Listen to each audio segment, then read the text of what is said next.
안녕하세요. 오늘 당신과 함께 좀 깊이 파헤쳐 볼 주제는 데이비드 버스의 진화 심리학 연구입니다. 네, 안녕하세요. 특히 욕망의 진화와 그리고 여자가 섹스를 하는 237가지 이유, 이 두 권의 책을 중심으로 살펴볼 텐데요.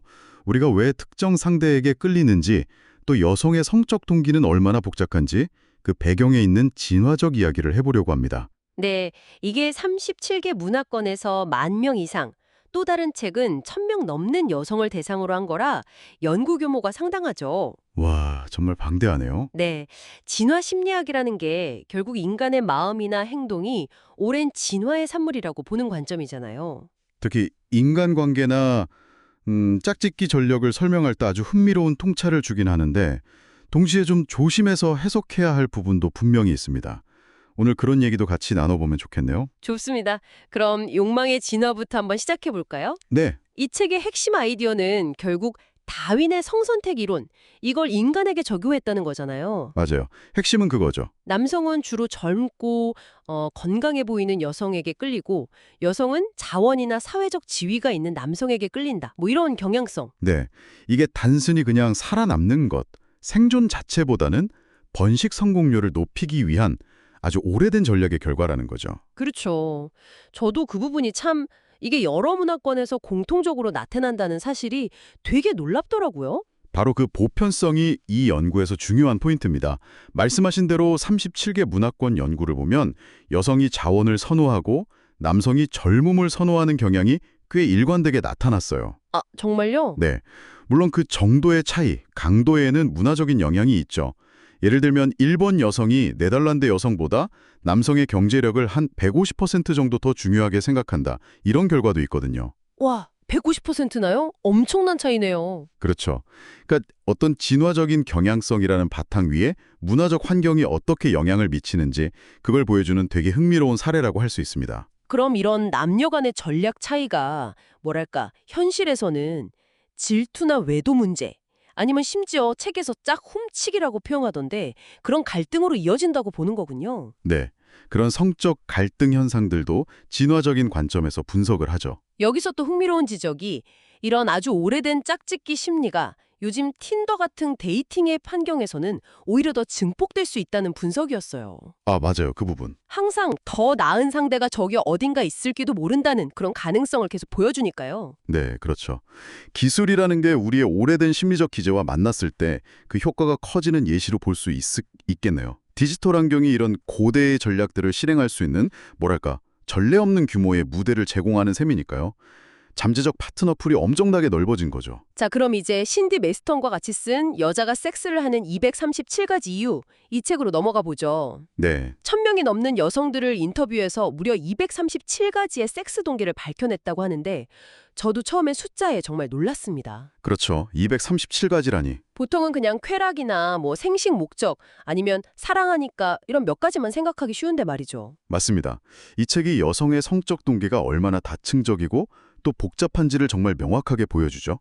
한번 분류를 해보면요. 당연히 쾌락 추구라든가 스트레스 해소 같은 신체적인 이유도 분명히 있고요. 네, 그건 기본적으로 있겠죠. 근데 감정적인 이유도 상당히 중요해요.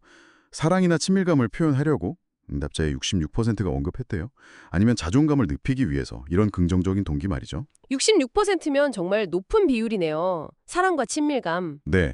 그런데 반대로 좀 어두운 동기랄까요? 복수심 때문에 혹은 상대방의 질투를 유발하려고 한다는 응답도 한 7% 정도 있었다고 합니다. 와, 복수나 질투 유발이 7%나요? 그것도 꽤 인상적인데요. 그렇죠. 혹시 더 계산적인, 그러니까 좀 전략적인 이유 같은 것도 있었나요? 물론입니다. 사회적 혹은 전략적 이유로 분류할 수 있는 동기들도 나왔어요. 예를 들면 선물이나 식사 대접 아니면 경제적 지원 같은 어떤 자원을 얻기 위한 동기요.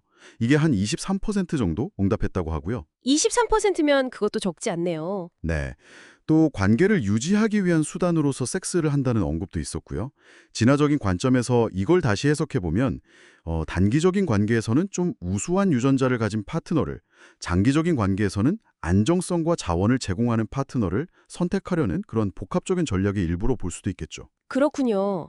그러니까 결국 이 모든 연구 결과들이 말하는 건 여성의 성이라는 게 결국 시동적이거나 뭐 단순히 사랑이라는 감정하고만 연결된 건 아니다. 이 점을 명확히 하는 것 같아요. 맞아요. 바로 그 점이죠.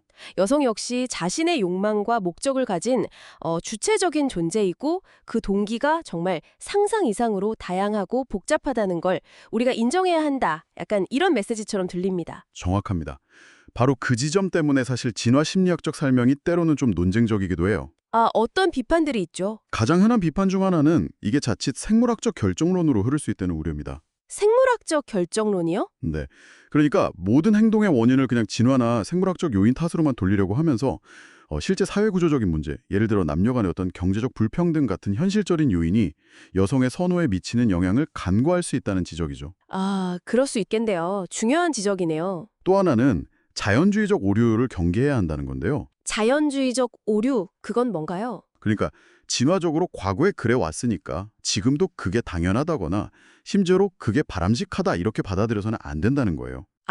과거의 경향성이 현재를 정당화할 수는 없다. 네, 그렇죠.